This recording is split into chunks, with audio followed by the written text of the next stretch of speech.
Bonjour tout le monde et bienvenue sur le webinaire co-organisé avec A2C Préfa et Carbo sur le secteur de l'industrie, comment réaliser et réduire son bilan carbone efficacement. Donc on va attendre que les dernières personnes se connectent tranquillement. Pour ce faire, du coup, je vais présenter les personnes qui vont intervenir lors de ce webinaire. Donc aujourd'hui, nous sommes en compagnie de Émilie Tokenine, qui est coach Carbo chez Carbo du coup, qui accompagne nos clients à réaliser leur bilan carbone et à les suivre tout au long du processus. Nous avons ensuite Stéphane Beugnot, qui est directeur opérationnel chez A2C Préfa. Bonjour à Et tout le monde. Gérald Guidel, qui est directeur QHSE, aussi chez A2C Préfa.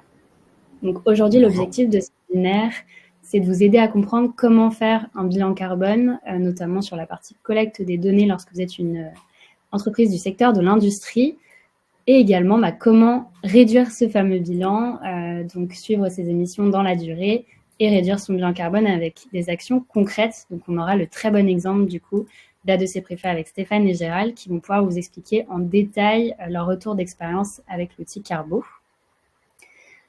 Donc sans transition, je vais commencer par remettre un petit peu ce pourquoi nous sommes réunis aujourd'hui.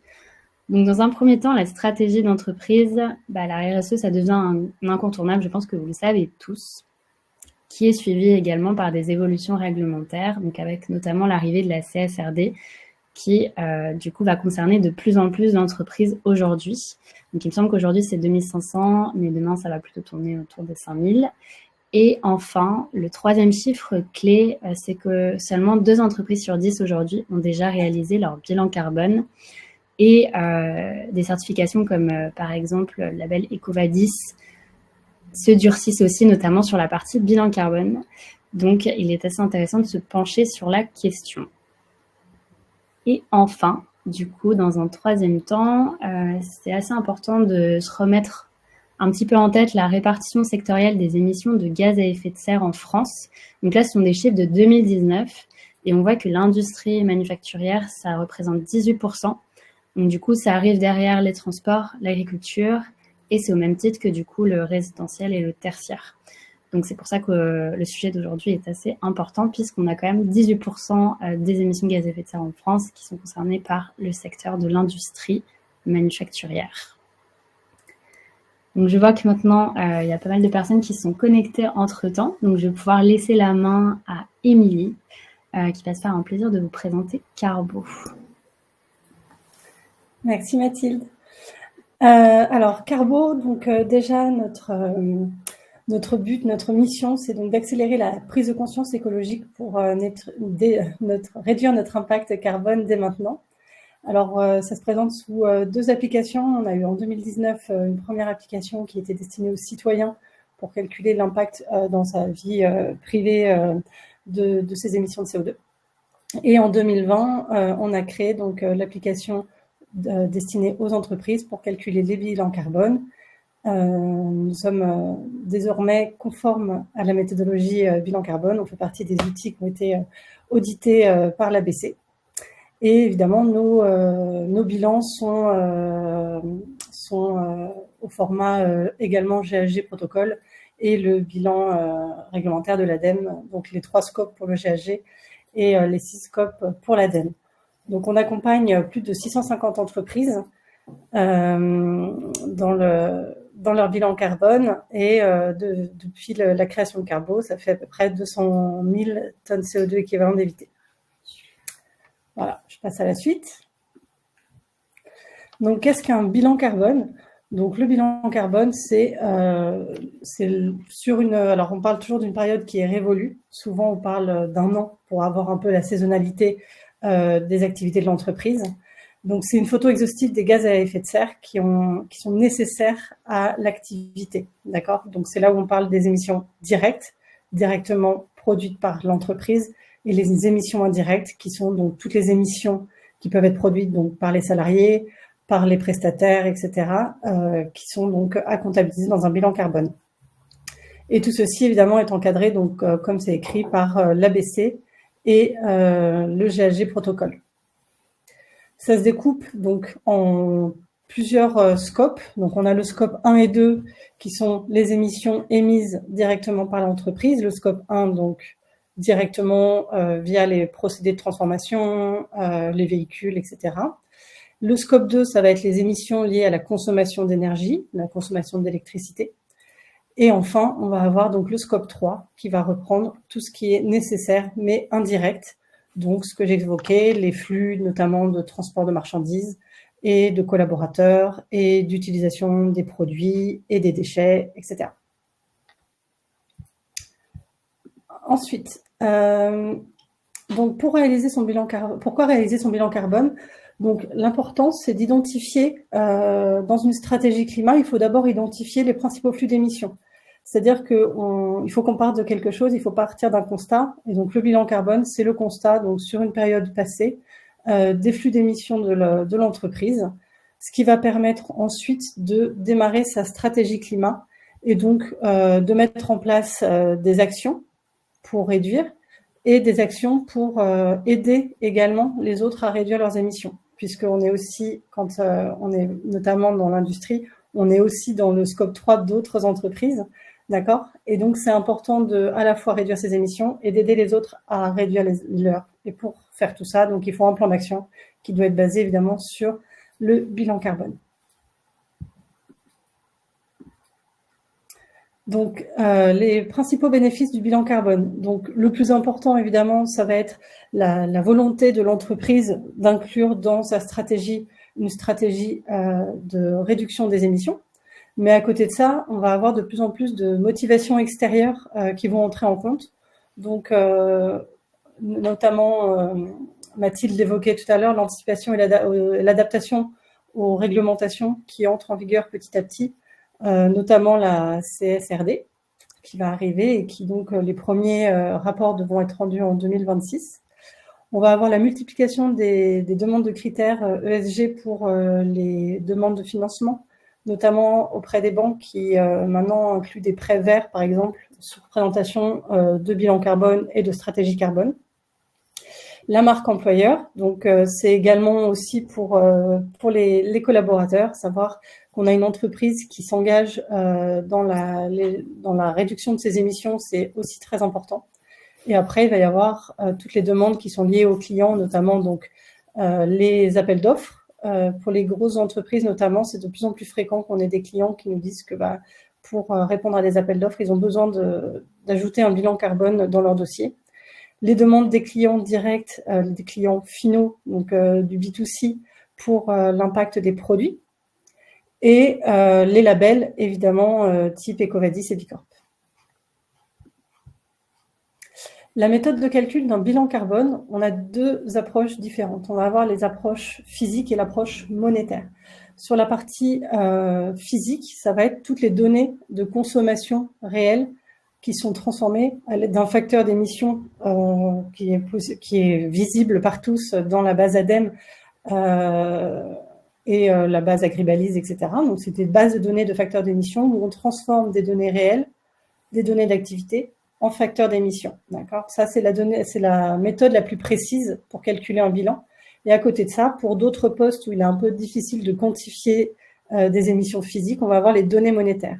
Donc, par exemple, les données physiques, on va parler de kilowattheures pour la consommation d'énergie et on va parler d'euros dépensés en facture d'énergie pour la donnée monétaire. D'accord ?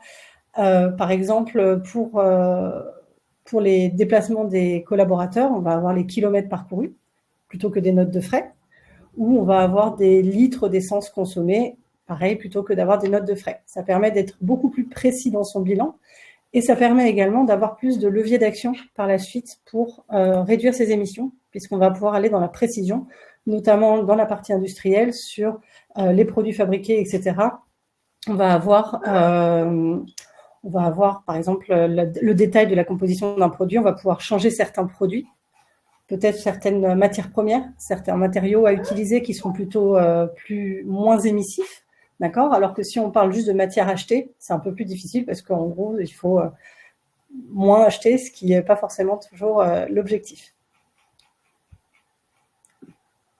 Ensuite, pour un bilan carbone, ce qui est important, c'est que c'est une démarche qui est collective, qui est donc à faire en entreprise. On va avoir souvent un chef de projet ou un comité RSE qui va piloter le projet, mais à côté de ça, on va devoir impliquer tous les collaborateurs. Pourquoi on implique tout le monde? Déjà pour faciliter la collecte, pour réduire le temps de collecte. On n'est pas tous connaisseurs de tous les secteurs d'activité dans l'activité, d'accord. Il va y avoir les parties RH, marketing, production. Donc voilà, chacun va pouvoir renseigner les données qu'il a en sa possession. Et ça permet également d'impliquer tout le monde dans la démarche pour ensuite, toujours pareil, impliquer dans la stratégie climat au global et dans la réduction des émissions. Le mode collaboratif, ça va être une autre façon de collaborer. C'est que toujours dans l'idée qu'il faut sensibiliser et impliquer tout le monde dans l'activité de bilan carbone, il faut également les faire participer. Et on ne va pas évidemment ouvrir, chacun ne va pas renseigner toutes les petites données qu'il a, mais uniquement ce qui le concerne sur son activité, sur sa vie professionnelle, pour pouvoir collecter au global. Nous, on va consolider le résultat de chaque petit questionnaire individuel et chaque collaborateur aura le résultat de son impact carbone au travail. Ce qui permet déjà de sensibiliser sur les différents postes qu'ils auront à renseigner. Et c'est beaucoup plus simple aussi pour l'entreprise puisque on va notamment sur un poste important, on va notamment demander le trajet quotidien, la distance, le mode de transport, etc. Ce qui n'est pas toujours facile, notamment dans les grosses entreprises, de savoir par salarié. Donc là, ça permet vraiment d'avoir des données assez précises et en plus d'impliquer les collaborateurs. Pour un bilan carbone, les bonnes pratiques et les mauvaises pratiques. Donc ça, c'est des retours d'expérience, notamment d'ADEC Préfère et puis d'autres clients qu'on accompagne, ce qu'on peut voir qui marche et qui ne marche pas. Donc notamment sur ce qu'il faut faire, c'est, je l'ai déjà assez dit, mais je pense que c'est important, c'est d'impliquer les collaborateurs, ne pas être tout seul dans un bilan carbone, c'est important. Ça permet d'avoir une stratégie climat qui fonctionne et d'avoir un engagement de tout le monde dans ces enjeux qui sont très importants. Il faut se projeter dans l'après. Le bilan carbone, c'est la première étape dans une stratégie climat. D'accord, c'est le point de départ pour ensuite énormément de choses. Donc la mesure, la mise en place d'actions, le suivi des actions, la communication aussi auprès des parties prenantes pour engager les parties prenantes à réaliser leur bilan carbone et à réduire leurs émissions également. Ce qui est important dans la pratique, c'est de réserver des créneaux pour la complétion des données, puisqu'on a de retours d'expérience encore beaucoup de clients qui ont toujours des sujets qui sont prioritaires dans le quotidien, des urgences à traiter au travail, etc. Mais il faut quand même penser à remplir régulièrement les données pour pas que ça traîne trop et que vous puissiez passer directement à l'action le plus vite possible. Et également de communiquer en interne sur chaque étape. On communique sur le pourquoi est-ce qu'on se lance dans une démarche bilan carbone. On communique sur la complétion des données, où on en est, comment ça avance. Et évidemment, on communique sur les résultats et sur la suite, sur qu'est-ce qui va se passer une fois qu'on a fait notre bilan. Comment on va s'organiser. Est-ce qu'il va y avoir des instances qui vont être créées, un cercle RSE, des comptes rendus réguliers sur les actions qu'on mesure et qu'on pilote. Ce qu'il ne faut pas faire, c'est d'omettre certains postes dans le bilan. Un bilan carbone, c'est vraiment les émissions significatives pour les entreprises. Donc, le but, c'est pas d'avoir un bon bilan. Ça va être d'avoir un bilan plutôt juste sur les principaux postes, les plus importants, évidemment. Après, il y a toujours ceux d'à côté qui sont importants aussi, mais voilà, il faut pas se dire qu'on enlève des postes pour une démarche sincère, c'est le mieux. La procrastination, donc ça rejoint un peu le fait de se réserver des créneaux. Il faut pouvoir avancer dans la collecte régulièrement pour voir un peu que le projet avance et qu'il n'est pas mis en stand-by et que c'est vraiment un sujet au cœur de l'entreprise. Et surtout, derrière, c'est de ne pas définir de stratégie climat, de juste se dire « Ok, j'ai fait mon bilan carbone, c'est super, mais la suite n'est pas intéressante ». Au contraire, c'est là où ça devient très intéressant, puisque on le sait tous maintenant, on a des enjeux à 2050 qui sont très importants et donc il faut tous faire sa part. Donc pour la suite, donc une fois qu'on a fait le bilan carbone, il faut donc définir une stratégie climat et pour ça, on va pouvoir suivre les actions dans le temps et Carbo va mettre, une fois que le bilan est validé et compris, on va pouvoir vous mettre à disposition une trajectoire bas carbone qui est en adéquation avec les accords de Paris et alignée avec les SBTI, avec également un plan d'action qu'on va personnaliser en fonction des différents postes d'émission. Et ça sera le départ de la mise en place d'une stratégie climat derrière dans l'entreprise. Pour suivre une stratégie climat, donc vous allez pouvoir sur Carbo noter le degré de difficulté des actions, notamment pour l'entreprise. Est-ce que c'est des actions qui sont plutôt faciles à mettre en place ou est-ce que c'est plus difficile? Est-ce que ça peut se mettre en place dans les mois, années à venir ou est-ce que c'est vraiment un changement de fond où on va prendre plus de temps, peut-être plus de budget également? Donc c'est important parce que dans un plan d'action, il faut un peu de tout en action. Il faut ce qu'on appelle des quick wins. Il faut pouvoir mettre des choses en place tout de suite pour lancer la démarche, mais il y a des choses qu'il va falloir mettre en place sur le plus long terme. J'ai pour habitude de donner un exemple de, par exemple, les entreprises qui ont des véhicules de service. On va pas changer un parc de véhicules en un an pour le passer à l'électrique. Mais ça va être quelque chose qui va être sur plusieurs années en se disant, bah voilà, d'ici quelques années, on estime que à 2030, 50% de notre parc sera électrique. D'accord? Donc ça, c'est des actions qui sont sur le long terme. Et puis après, on va avoir des actions sur le court terme, c'est-à-dire, par exemple, mettre des interrupteurs sur tous les équipements électroniques pour réduire notre consommation électrique. Ça prend pas beaucoup de temps, pas beaucoup de moyens, et c'est efficace, et les salariés le voient. Donc, pour résumer, on met en place des actions personnalisées. On a un pourcentage de réduction qui est calculé en fonction des émissions, des réductions, pardon. Et sachant que un plan d'action, s'il n'est pas quantifié, c'est un peu plus compliqué à mettre en place. Et c'est comme ça quand vous calculez une trajectoire, c'est grâce au pourcentage lié à chaque action de réduction. Et évidemment, à la fin, vous avez la possibilité sur ce plan d'action de valider ou de refuser les actions, parce que nous, on va vous personnaliser en fonction de vos émissions qu'on constate, mais par contre, on ne sait pas en interne ce qui est prévu par la direction ou pas. Donc, c'est à vous de piloter dans ce sens. Donc là, tout ça, c'est la partie Carbo.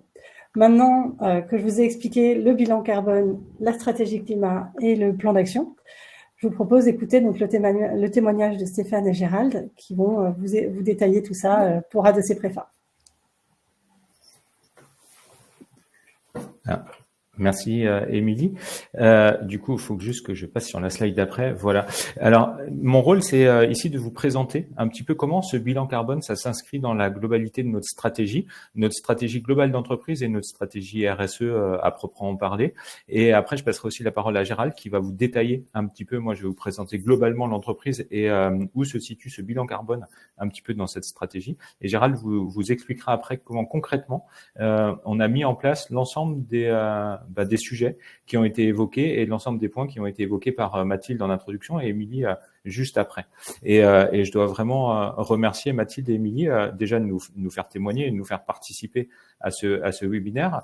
Je serais très heureux avec Gérald de répondre à l'ensemble des questions qui pourraient être posées. Je vais essayer d'être le plus synthétique possible. Et bien sûr, il y a aucune question qu'on éludera à la fin et on essaiera d'y répondre de la façon la plus détaillée possible. Voilà.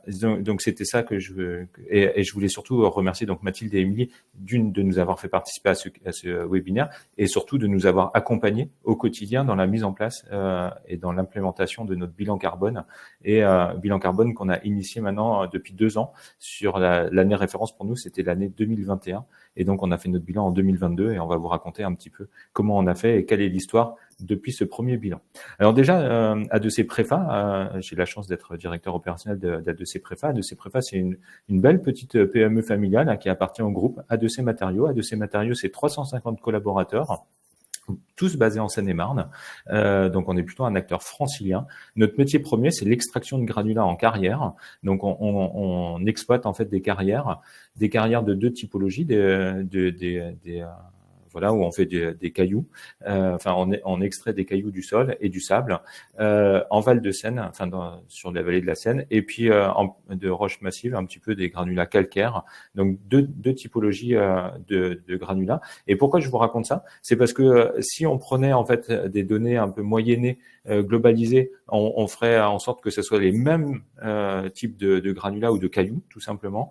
Mais en ayant fait le choix de faire un bilan carbone, eh ben c'est très important de se conformer à la réalité opérationnelle de notre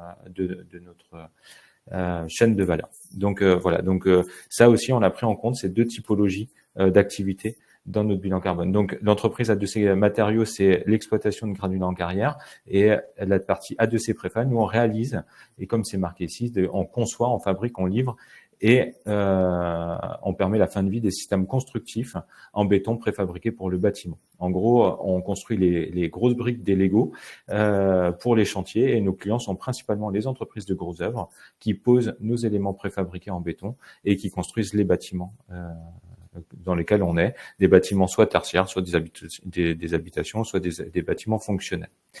Voilà. Notre démarche RSE chez nous, ça s'appelle Idées concrètes.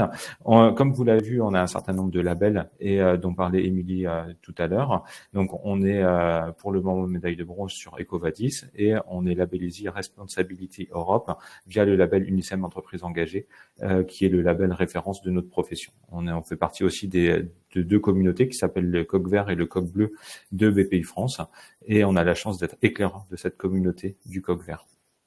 Voilà en quelques mots notre carte d'identité. Notre démarche RSE, c'est le cœur de notre stratégie, pas de notre stratégie RSE, hein, notre stratégie globale d'entreprise.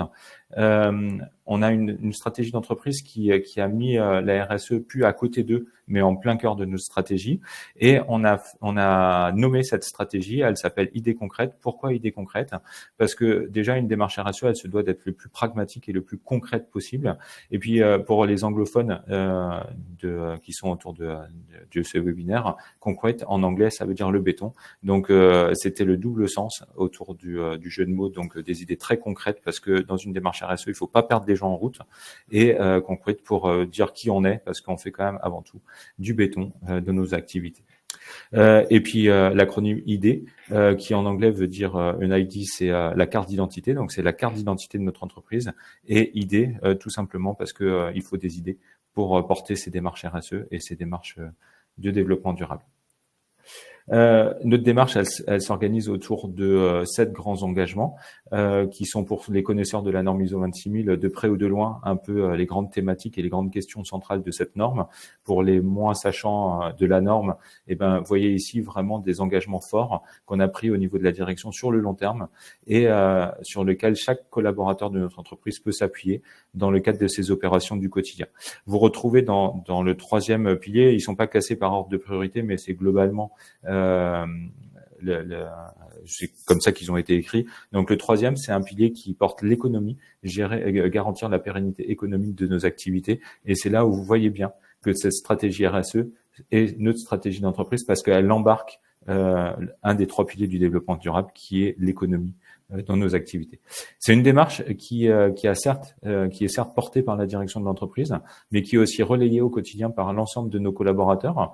Alors chaque personne, j'espère qu'elle pourrait être en mesure de témoigner de la globalité de la démarche, mais en tous les cas, chaque collaborateur chez A2C prend part à la démarche, construit la démarche à son niveau, brique par brique.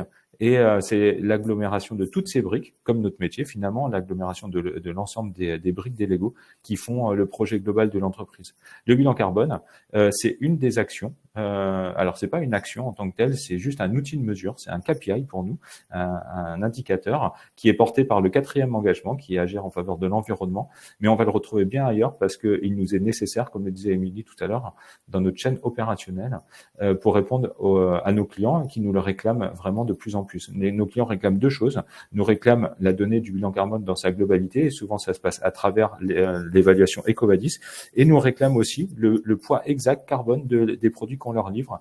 Et à partir de juin, et Gérald en dira 2 mots tout à l'heure, on va faire apparaître sur nos baux de livraison et sur nos offres de prix en amont le poids exact des produits qu'on livre en fonction des matériaux qu'on met à l'intérieur des produits et de la distance qu'on parcourt en amont et en aval pour livrer nos produits chez nos clients. Qui sont plutôt des acteurs franciliens, mais de temps en temps, on va un peu plus loin et donc il faut qu'on le prenne en compte dans l'évaluation carbone de nos produits. Et tout ça, on peut pas le faire sans un outil fiable et la nécessité de faire ce bilan carbone et d'avoir une année de référence nous permet derrière d'être en mesure aujourd'hui de répondre aux attentes de nos clients. Et pour les plus sachants de la RSE, vous savez quand même que la définition de la RSE, c'est répondre, c'est le premier item de la norme, c'est répondre aux attentes et besoins de nos parties prenantes. Sujet qu'on va retrouver dans la norme ISO 26000, mais qu'on va retrouver aussi dans toutes les normes ISO depuis 2015. Donc, pour tous les gens qui sont certifiés ISO 9001, 14001 et j'en passe et des meilleurs, vous avez aussi cette nécessité de répondre aux attentes et besoins de vos parties intéressées, parce que c'est dit comme ça dans les normes ISO. Donc voilà, en quelques mots, la raison de notre bilan carbone. Alors, je voulais faire un petit focus sur une déclinaison très opérationnelle, plutôt tournée vers l'externe, où on a énormément besoin en fait de ces évaluations carbone. C'est la DAL BB. La DAL BB, elle s'ancre sur 2 principes de base. C'est on utilise la mixité et la sobriété dans l'utilisation des matériaux, parce que le meilleur bilan carbone et enfin les meilleures actions pour réduire nos émissions, c'est déjà de pas en faire. Et donc, comme je ne sais pas si vous le savez, mais 23% des émissions de gaz à effet de serre sur la planète sont portées par le secteur de la construction et du bâtiment auquel on appartient. On se devait aussi d'apporter notre petite pierre à l'édifice. Et en mettant sur le marché, en fait, ce produit à haute valeur environnementale, la dalle bois-béton, c'est une dalle mixte, dans lequel on a retiré, en fait, toute la partie du béton qui ne servait à rien. Le béton, c'est quand même très émissif en termes d'émissions de gaz à effet de serre ou très consommateur d'énergie fossile à l'heure actuelle. Pour faire du béton, il faut du ciment. Le ciment, c'est 90% du poids carbone du béton. Le ciment, pour ceux qui ne le savent pas, c'est du calcaire qu'on chauffe à plus de 1400 degrés pendant des heures et des heures. Et pour faire du chaud sur la planète, il n'y a pas 36 000 façons pour le moment. Il y a l'énergie fossile et globalement l'énergie fossile, sauf quand on vient à peu près brûler nos déchets. Et encore, c'est pas toujours si évident que ça.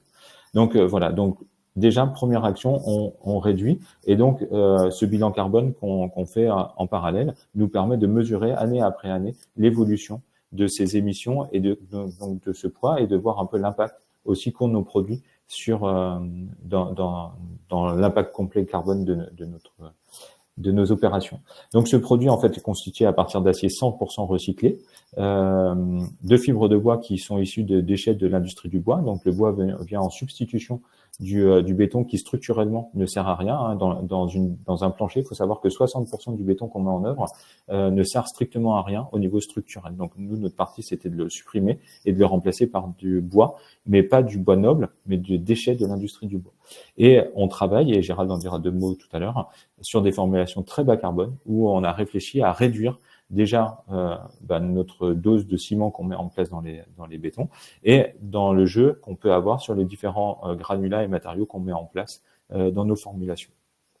Cette dalle, elle est 100% recyclable parce qu'on n'a pas mixé en fait les éléments. On peut les séparer en fin de vie et c'était très important pour nous de faire de l'éco-conception. Tout nouveau produit qui sort de chez A2C est maintenant éco-conçu. Alors certes, ça prend du temps. Certes, ça demande un degré de maîtrise, mais c'est une nécessité pour répondre aux attentes et besoins de nos clients. Comme je vous l'ai dit, hein, je vais pas paraphraser ce que je viens de vous dire, mais sur cette deuxième slide, vous pourrez la lire. C'est une dalle c'est un procédé qui est breveté et qui, de façon concurrentielle, doit trouver une place sur le marché dans un segment, enfin, qui doit être pas plus cher que d'autres solutions actuelles. Et c'est vraiment ça l'idée du développement durable, c'est répondre aux 3 piliers de façon complètement équilibrée, c'est-à-dire avoir un impact environnemental amélioré, d'avoir un impact économique supportable et d'avoir un impact social le plus neutre possible. Et cette dalle répond vraiment en termes d'acceptation à la fois sociale et sociétale et sur le marché à tous les critères que je viens de vous citer. D'où cet exemple que je voulais détailler un petit peu ici. Et je voulais conclure mon introduction. Souvent, on parle de chiffre d'affaires. Vous avez vu, comme étant le KPI référence pour une entreprise. Certes, on fait au niveau du groupe 80 millions d'euros de chiffre d'affaires à peu près, mais oublier aussi vite ce chiffre parce que c'est pas celui qui nous caractérise le mieux. Moi, je trouve que aujourd'hui, si on me demandait de présenter l'entreprise, c'est exactement ces chiffres qui sont plutôt de l'ordre de l'extra-financier et donc ça va faire le lien avec la CSRD, la nouvelle loi auquel on va être assujetti à partir de janvier 2025 pour un reporting, comme disait Mathilde, en janvier 2026, enfin sur la publication de nos comptes en 2026 pour notre cas d'ETI de plus de 250 collaborateurs. Eh ben moi, on est très très fiers au sein d'A2C de pouvoir vous présenter ces chiffres, c'est-à-dire moins 30% d'émissions carbone ou d'émissions évitées, tout scope confondu, donc scope 1, 2 et 3, entre 2021 et 2023 sur 2 ans. On avait pour objectif d'être à moins 40% d'émissions carbone à 2030, comme l'accord de Paris le souhaitait, et d'être neutre en carbone dans la mesure du possible avec une trajectoire de neutralité en 2050. Mais ayant fait moins 30 sur 2 ans, on espère dépasser ce chiffre et de s'ancrer plutôt sur moins 50% à horizon 2030. C'est aussi moins 40% de consommation d'énergie sur cette période. On a énormément travaillé sur nos systèmes de chauffe des bétons. On a remplacé des résistances par des systèmes de pompe à chaleur. Alors oui, ça demande beaucoup d'investissement. On y a été accompagné par les pouvoirs publics, BPI France, que je souhaite citer ici, qui nous ont aidés dans le financement de ces investissements, des prêts verts, des prêts impact. Alors certes, il y a un reste à charge pour l'entreprise, mais on a pu, grâce à tout ça, réduire de 40% nos émissions. On a travaillé aussi sur le cycle de l'eau en parallèle de ça. On a travaillé énormément sur les déchets aussi. Je vous ai mis 2-3 chiffres sur les poids de formulation. On a réduit de plus de 50% le poids carbone de nos formulations béton. Et puis petite chose qu'il faut pas occulter, c'est que tout ça, ça demande aussi des ressources et on a eu la chance de pouvoir accueillir 7 contrats d'alternance sur les 2 dernières années. Et on les a fait travailler un petit peu et j'ai vu que un de ces alternants était connecté, c'est Sofiane, je lui fais un petit clin d'œil, et lui il a travaillé sur la dématérialisation de l'ensemble de nos flux de bureaux d'études pour arriver au zéro papier. Alors zéro papier, c'est un sujet dont on parle depuis longtemps, mais mine de rien, chez nous, petite PME, on n'avait pas pris le temps de s'y atteler et grâce à Sofiane, on a travaillé sur ce sujet-là pour vraiment compléter l'ensemble de la démarche.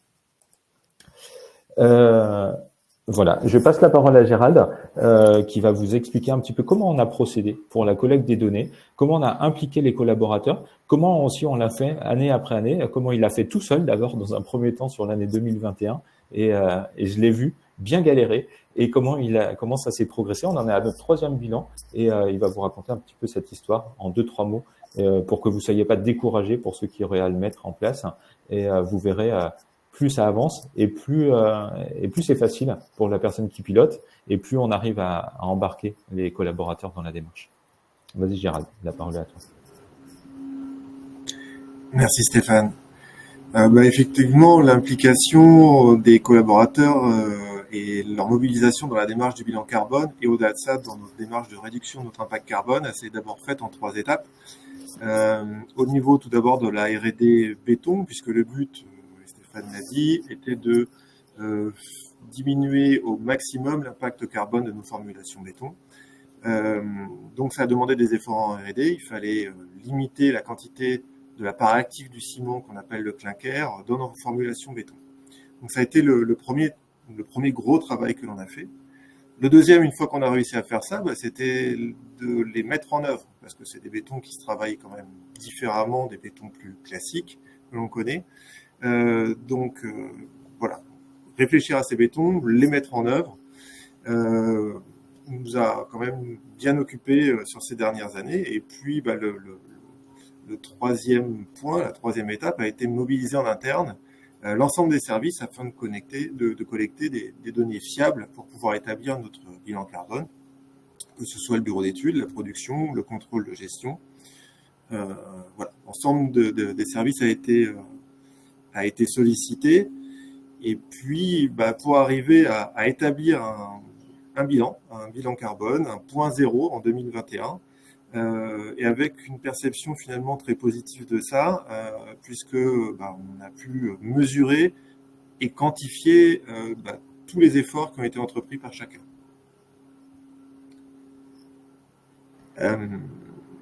Merci Gérald d'avoir répondu à cette question. Moi, j'en ai d'autres en stock du coup concernant votre expérience de bilan carbone. c'était les actions de communication que du coup vous avez réalisées chez A2C Préfa pour impliquer vos collaborateurs dans cette démarche.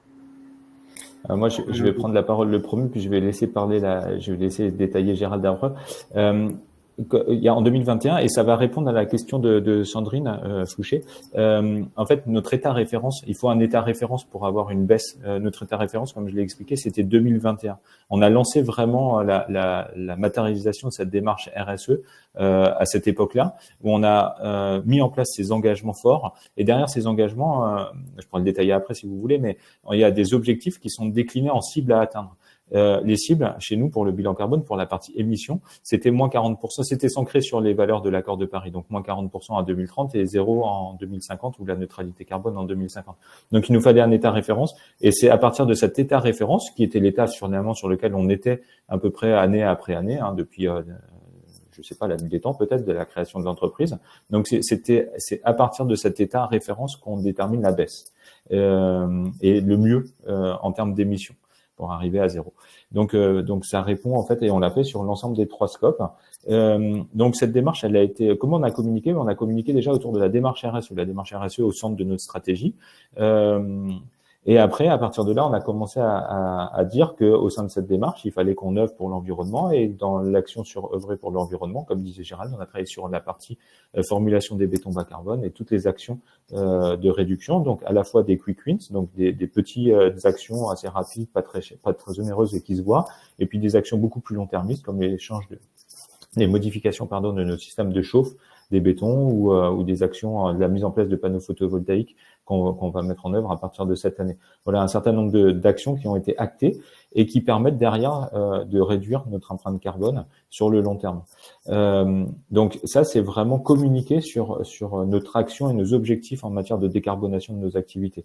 Maintenant, comment on a communiqué dans le cadre de la collecte des données? Là, c'est Gérald qui va pouvoir y répondre. Donc, et c'était vraiment c'est vraiment ça. Et tous les gens qu'on a impliqués parce que c'était leur champ de compétences pour collecter les données. Et là, c'est Gérald qui peut vous le dire, il l'a piloté lui-même. Oui, en fait, après avoir établi ce point de référence, cette année 0, on a restitué le premier bilan aux collaborateurs à travers une formation plutôt axée béton, mais dans laquelle les thématiques RSE et notamment d'enjeux climatiques étaient abordés. Donc ça a permis effectivement de sensibiliser le personnel. On a réévoqué le fait que l'on travaille dans un secteur d'activité qui est très émetteur en termes de gaz à effet de serre. Et donc, pour le coup, les actions qu'on a entreprises sont des actions qui sont très concrètes et facilement quantifiables. Donc, Stéphane le disait, on a pu expliquer que tous ces efforts ont permis de gagner 30% entre 2021 et 2022. Et puis, bon, alors là, on est sur une collecte qui est actuellement encore en cours, mais on devrait, entre 2022 et 2023, les chiffres sont un petit peu affinés, mais voir que l'on a réussi encore à gagner à peu près 15%. Merci Gérald d'avoir répondu à cette question, et ça m'amène sur une autre question, du coup cette fois-ci encore plus axée sur la partie collecte des données. C'est comment très concrètement cela s'est passé chez A2C Préfa? Alors, d'abord assez facilement avec que ce soit en interne ou en externe. Chez A2C Préfa, donc en interne, on a pu collecter facilement les données auprès notamment du contrôle de gestion, dans lequel l'ensemble des matières entrantes sont collectées.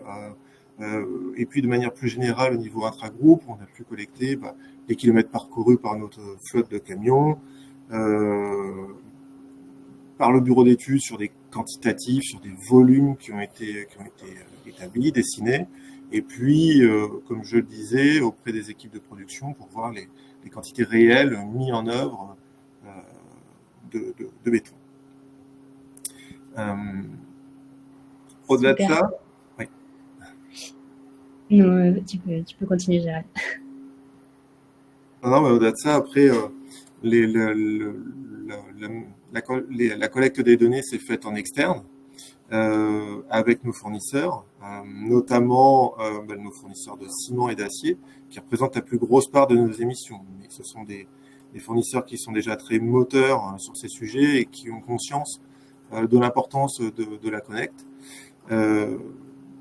Donc voilà, c'est l'addition de ces données internes et externes qui nous a permis d'établir nos bilans. Et puis, je dirais que on a eu à l'année 0, voilà, peut-être un petit peu plus de difficultés à collecter les données, mais on a, à partir de l'année N+, enfin, l'année suivante, en fait, on a pu, je dirais, s'appuyer déjà sur une certaine habitude qui commence à être prise par les collaborateurs, par l'ensemble des participants, pour la collecte de ces données, où on sait déjà à peu près voilà, les données qu'il est nécessaire de collecter, et puis avec aussi, je dirais, en tête l'idée qu'il est important de prendre du temps, et vous l'avez évoqué tout à l'heure, de prendre du temps pour restituer ces éléments et pour qu'on puisse les travailler.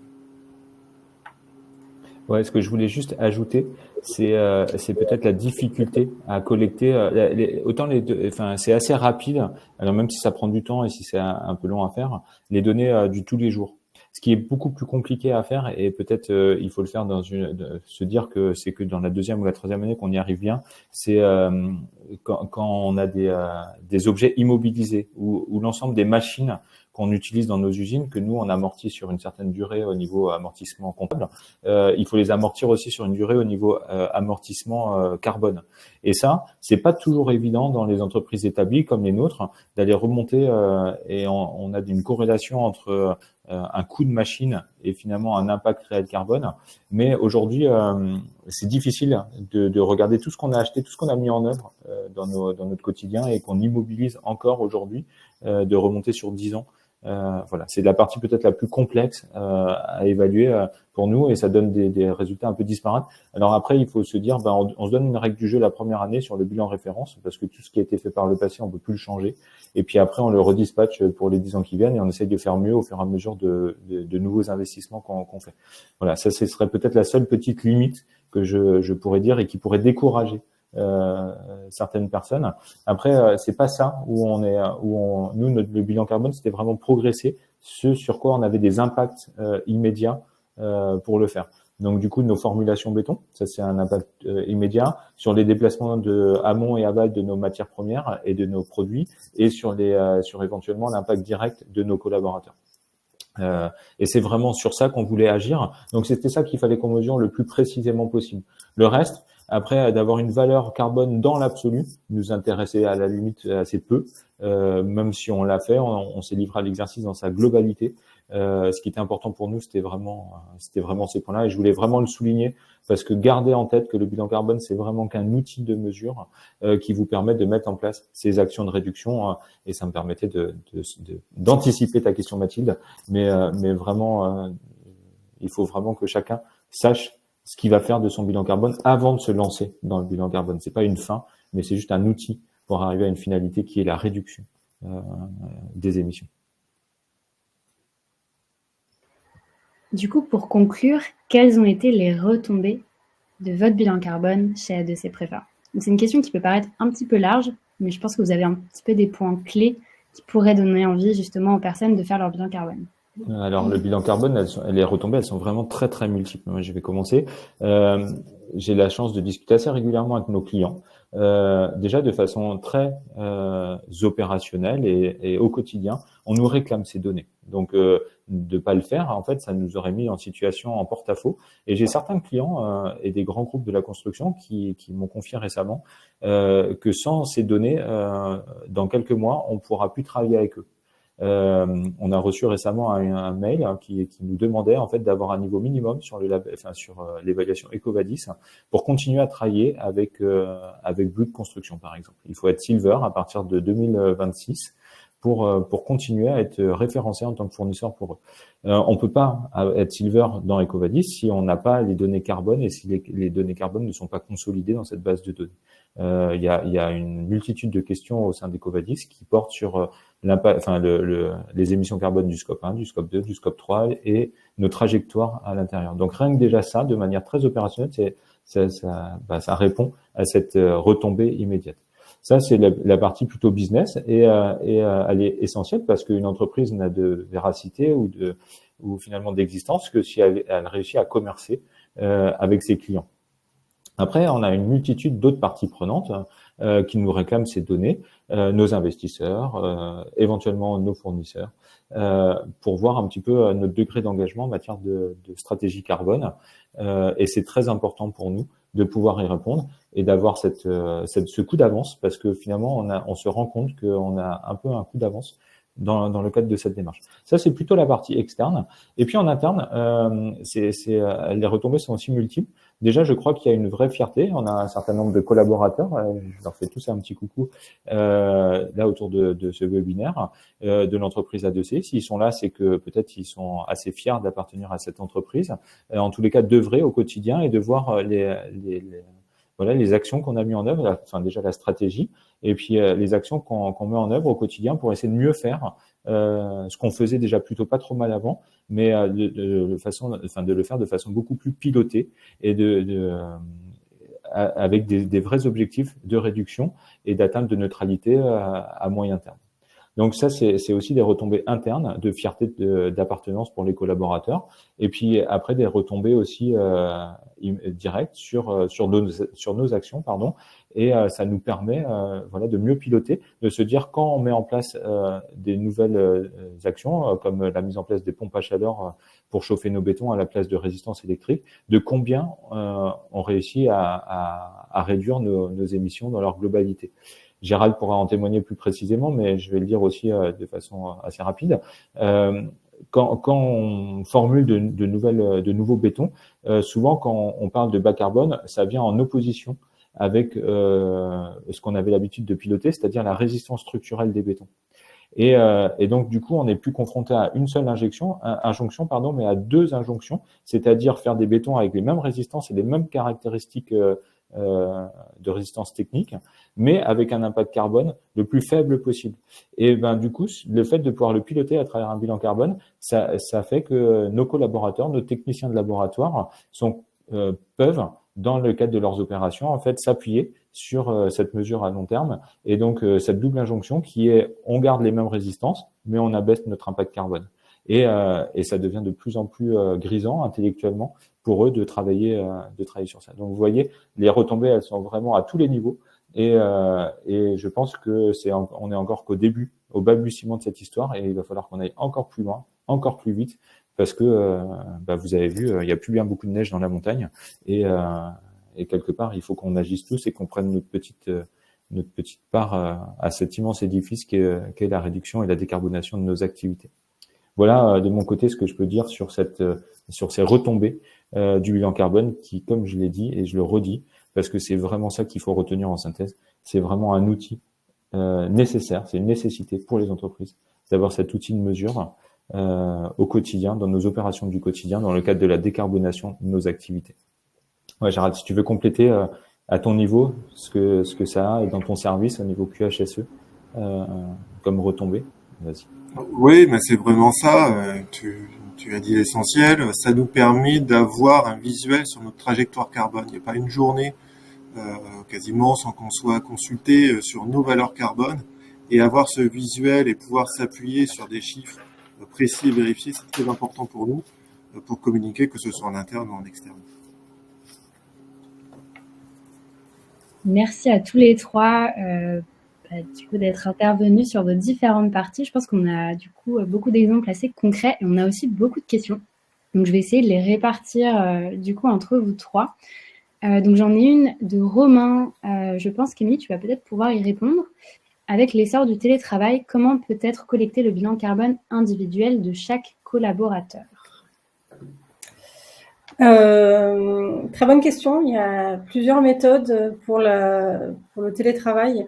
Il va y avoir les hypothèses. Donc, on a des données de consommation, nous, d'appareils électroniques, de chauffage, etc. On a à peu près des données moyennes d'utilisation dans les habitations. On a une estimation également par mètre carré. Après, le plus fiable, ça va être de décomposer les kilowattheures d'une journée chez un salarié et de dire, on part sur une journée de 7 heures. et on récupère une partie de ces 7 heures qu'on transforme ces kilowattheures avec un facteur d'émission en émissions carbone. C'est encore un sujet, le télétravail, mais après, c'est un travail qu'on fait en fonction des données disponibles par l'entreprise. Après, moi, je peux dire deux mots sur le télétravail. Pour le moment, notre stratégie, c'est d'avoir 2 jours de télétravail volontaire pour les collaborateurs. Au niveau carbone, c'est pas l'impact majeur pour notre entreprise, le télétravail ou les déplacements domicile-travail de nos collaborateurs, même s'ils sont importants. On reste qu'une petite entreprise de 150 collaborateurs. Notre vrai impact, là où on a vraiment des actions immédiates, là, le truc qui pèse 90% de notre bilan carbone, c'est notre formulation du béton. Voilà, on a concentré pour le moment, dans les premières années, en fait, nos opérations sur ça. On veille au reste, on le surveille, on le mesure, mais et on va y rentrer de plus en plus en détail. Après, ce qu'on aimerait faire aussi, c'est développer la mobilité beaucoup plus douce, mais nous, on est dans un secteur où il n'y a pas beaucoup de transports en commun.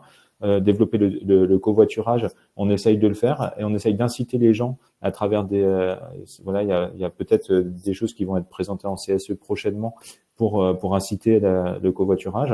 On a acté le fait de migrer, en fait, d'autoriser des collaborateurs avec certaines voilà, données ou procédures pour leur faire profiter des bornes de recharge électrique pour les collaborateurs qui ont des voitures rechargeables ou électriques. Donc, il y a un certain nombre d'actions qui sont mises en place au quotidien pour cet impact-là. Mais c'est vrai que le télétravail est pas forcément pris en compte ou dans notre stratégie du quotidien, au-delà de l'aspect QVT et l'aspect social et sociétal de la chose. Voilà, c'était post-Covid qu'on l'a mis en place.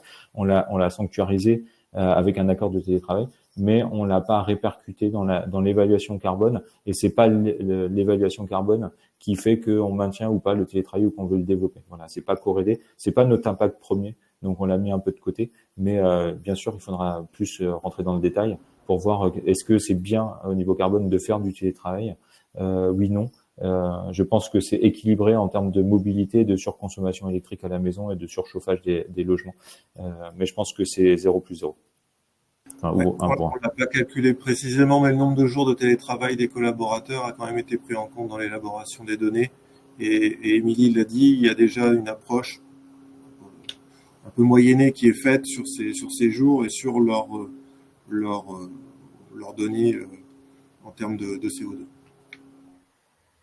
Merci beaucoup. J'ai une autre question qui, je pense, va être pour Gérald. Donc, elle vient de Thomas. Avez-vous prévu d'ouvrir d'autres indicateurs que le carbone d'un point de vue environnemental ? Ouais, je peux même répondre parce que c'est moi qui gère le reporting extra-financier dans sa globalité. Des indicateurs, on les a d'ailleurs affichés au mur récemment parce que quand j'ai fait la déclaration pour EcoVadis, je me suis dit que c'était trop dommage de faire un beau tableau pour EcoVadis et pas de le partager avec les collaborateurs. Donc, vous avez dans l'entrée chez A2C Préfa, pour ceux que ça intéresse, l'ensemble des données extra-financières, qu'elles soient en lien avec les données carbone, mais aussi on a la consommation d'énergie, les ramener dans la globalité et ramener par mètre cube de béton produit, les consommations d'eau, toute la donnée sur l'accidentologie et toute la partie QVT et santé sécurité au travail. Vous avez aussi la partie traçabilité de nos matières premières, les actions sur les territoires, enfin, tout ce qui construit notre démarche RSE. On a une soixantaine d'indicateurs extra-financiers qui sont publiés, suivis sur 3 ans avec des objectifs chiffrés. Donc et tout ça c'est publié sur le mur de l'entreprise et sur notre réseau interne à l'entreprise. Donc le bilan carbone, c'est juste un des indicateurs de l'ensemble de ces 60 indicateurs extra-financiers. C'est juste le coup d'avance pour la publication de notre rapport de durabilité qu'on devra dans 1 an dans le cadre de la CSRD. Mais en tous les cas, ces données, elles sont complètement transmises, communiquées à l'ensemble des collaborateurs. Ce que j'ajoute aussi, c'est qu'on a décidé cette année de faire une action de formation à l'intention dans un premier temps, en fait, de l'ensemble des collaborateurs du bureau d'études, du commerce et de la partie administrative, dans lequel on aura une journée de sensibilisation ou de reformation à l'ensemble de ces aspects RSE, nos stratégies, tous ces indicateurs, et ça permettra à tous les collaborateurs de pouvoir poser toutes les questions qu'ils le souhaitent en dehors des temps de communication plus formels dans l'entreprise. Ce qu'on va faire aussi, c'est dans le cadre de cette action de formation qui va durer 1 année sur des aspects techniques, mais aussi des aspects réglementaire, on aura une journée en lien avec la réglementation environnementale à laquelle on est assujetti, ce qui s'appelle la RE 2020. Et à l'intérieur de ça, on aura une partie sur le bilan carbone et sur l'impact carbone de nos bétons dont Gérald que Gérald va animer, pardon. Donc voilà, donc c'est en matière de communication et de transmission des indicateurs. Le bilan carbone, c'est juste un des indicateurs, comme je disais tout à l'heure, mais c'est beaucoup plus large et c'est encapsulé dans l'ensemble de la démarche, parce que en fait, quand on fait une action en lien avec la décarbonation, on agit forcément sur d'autres items dans l'entreprise et il faut les lier et les globaliser pour les rendre audibles. Alors, j'ai d'autres questions, donc je vais essayer de les regrouper un petit peu par personne. Il y en a deux de Sandrine, donc je pense qu'Émilie, peut-être que tu vas avoir des éléments de réponse. C'est comment une entreprise peut déterminer le pourcentage de baisse d'émissions carbone sur les 3 scopes à faire et la durée nécessaire. Alors c'est un peu complexe à expliquer rapidement, mais en gros, déjà il faut que ce que j'expliquais au départ, c'est que pour avoir un pourcentage de baisse, il faut des actions chiffrées pour qu'on puisse partir d'une réduction, donc dire par exemple moins 50% de quelque chose nous permet de calculer, et puis après ça va dépendre du type d'action, parce qu'on va avoir des actions, il va y avoir un changement de facteur d'émission. Donc là, on va pouvoir calculer le pourcentage de baisse en fonction du facteur d'émission. Mais ça va aussi dépendre, parce qu'on va avoir des facteurs d'émission, on va garder le même. Et ça va être la quantité par exemple, sur un produit, on va réduire la quantité de produit. Donc, on garde le même facteur d'émission de ce produit, mais on réduit la quantité. Mais il faut toujours partir dans une action sur quelque chose qui est quantifiable et mesurable pour justement pouvoir faire le calcul derrière. Et sur la durée, ça va dépendre, le pourcentage va dépendre de la durée et de l'objectif final. Mais idéalement, il faut, pour un plan d'action, c'est pas mal d'aller jusqu'à 2030. Voilà. Merci beaucoup, Émilie, pour l'explication. Alors malheureusement, on ne va pas pouvoir répondre à toutes les questions parce que je vois que l'heure tourne, donc je vais essayer d'en sélectionner une dernière. Je vais regarder ce qu'il y a dans le chat. Dernière question, du coup, on va peut-être prendre celle de Nils. Est-ce que vous avez mené des actions plus directes en faveur de la biodiversité? Donc, je pense que Gérald ou Stéphane pourra répondre à cette dernière question. Et pour les autres questions, je vous invite à nous envoyer un email à Émilie et moi sur les adresses mail qui sont affichées du coup à l'écran. Alors, on a mené d'autres actions en lien avec la biodiversité. Alors, notre impact premier, c'est pas la biodiversité. On est sur des sites assez petits et on a nos confrères, nos collègues, pardon, c'est pas des confrères, c'est nos collègues du groupe A2C Matériaux qui œuvrent sur des territoires beaucoup plus importants et dont c'est le cœur de métier en fait, l'extraction de granulats, comme je le disais en introduction, et qui du coup ont des actions majeures en matière de biodiversité, de préservation de la biodiversité. Alors du coup, on s'appuie et on les aide. Dans ces actions et on s'ancre plutôt dans celle-ci. Par contre, je vais quand même en citer une parce que elle nous a été suggérée par un écologue du territoire et donc c'est là le lien avec les parties prenantes. On va mettre en place des murs à hirondelles de rivage, voilà, qui est une espèce assez qui est en espèce en voie de disparition, mais qui est importante un petit peu dans nos territoires sénémarnais. Et donc, on va mettre en place en fait des murs avec où on va intégrer des nichoirs qu'on va pouvoir mettre en place sur nos carrières. Donc, on va fabriquer les murs chez nous. Et j'ai vu qu'était connectée une de nos collaboratrices, qui s'appelle Katiba, qui a dessiné et donc a participé. Elle nous a fait un super dessin de mur avec plein de petits nichoirs. Voilà, et donc c'est comme ça qu'on peut aussi solliciter et impliquer nos collaborateurs au quotidien en faisant des actions qui sont pas de notre ressort, de notre chaîne opérationnelle traditionnelle, de notre chaîne de valeur traditionnelle, mais des actions en fait qui vont un peu en dehors d'eux et c'est notre contribution au territoire et à la biodiversité. Donc c'est un peu une micro-action, mais c'est un test et si ça fonctionne, on pourra le dupliquer à plus grande échelle. Donc c'est un peu l'effet papillon en fait. On fait une petite truc dans notre coin, on regarde comment ça fonctionne. Cet écologue qui s'appelle Monsieur Tostin, qui travaille en plus chez Ariane Space, donc il a plutôt une connaissance assez large de tous ces sujets-là, nous aide à faire l'étude environnementale et l'étude d'impact de biodiversité sur ce sujet. On le met en place sur nos carrières et on le fait vivre. Et, voilà. Donc c'est un petit peu comme ça que des actions. Puis après, on essaye de faire très attention à nos opérations au quotidien, en essayant de pas polluer nos sols et donc d'avoir zéro rejet, de travailler sur les eaux de pluie, sur le retraitement, et sur le non-prélèvement dans les nappes phréatiques, et tout ça qui a un impact direct ou indirect sur la biodiversité. Donc tout ce qu'on regarde, on n'a pas d'action vraiment flaguée chez A2C Préfab parce que c'est pas notre impact premier, il est pas direct. On est sur des petits sites en termes de surface, mais par contre on le fait avec nos collègues à côté d'eux. Et j'ai vu juste une question qui était intéressante sur cette notion aussi d'évaluation carbone aux frontières, la nouvelle réglementation. Nous, on a par le passé en fait fait appel à des fournisseurs, et particulièrement pendant la période du Covid, et après sur la partie quand ça s'est tendu en termes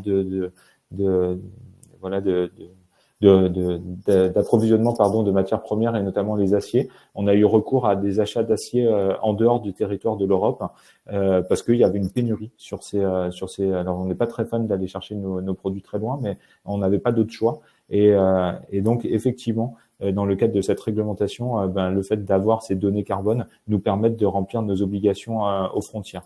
Alors, dans la mesure du possible, on va essayer de plus le faire parce que on préfère travailler avec des fournisseurs des territoires et des fournisseurs locaux. C'est aussi dans le cadre de notre démarche RSE. Mais si jamais on avait à le refaire, ça nous y aiderait beaucoup parce que quelque part, on se doit d'avoir ce suivi et ce suivi carbone, pour remplir le formulaire de déclaration à l'entrée de l'Union européenne.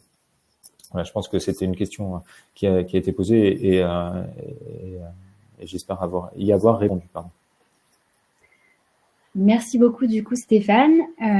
Donc maintenant on va clôturer ce webinaire. Donc vous avez nos 2 contacts, Émilie et moi, si jamais vous voulez poser vos autres questions, et on les retransférera à Gérald et Stéphane si elles les concernent. Je vais également vous envoyer la présentation d'ici demain pour que vous puissiez y accéder, et vous aurez aussi accès au replay dans un mail qui vous sera envoyé aussi très rapidement. Merci à tous d'avoir beaucoup participé, et merci surtout à Stéphane, Émilie et Gérald d'avoir présenté du coup ce riche échange sur le bilan carbone et les actions de réduction du coup qui pouvaient être liées.